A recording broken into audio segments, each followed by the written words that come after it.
Today, the leaders of the G20 nations, a group that includes the world's largest economies, are gathering in Washington to seek solutions to the ongoing turmoil in our financial markets. I'm glad President Bush has initiated this process because our global economic crisis requires a coordinated global response.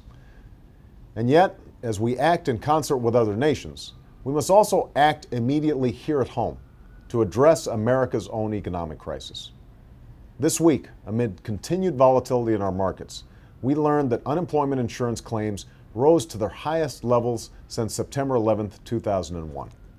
We've lost jobs for 10 straight months, nearly 1.2 million jobs this year, many of them in our struggling auto industry. And millions of our fellow citizens lie awake each night, wondering how they're going to pay their bills, stay in their homes, and save for retirement. Make no mistake, this is the greatest economic challenge of our times.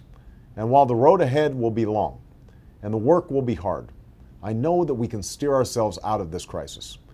Because here in America, we always rise to the moment, no matter how hard. And I am more hopeful than ever that America will rise once again. But we must act right now. Next week, Congress will meet to address the spreading impact of the economic crisis.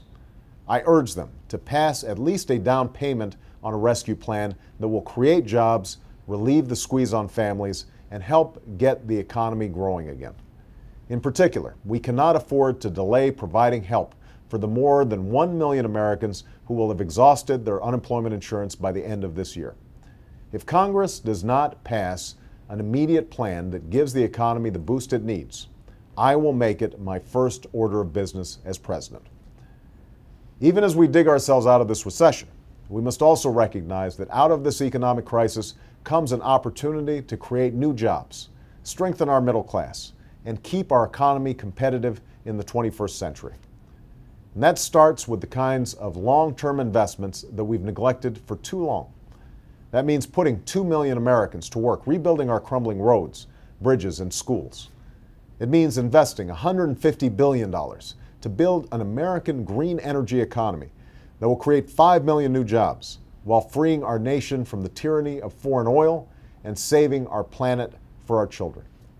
It means making healthcare affordable for anyone who has it, accessible for anyone who wants it, and reducing costs for small businesses.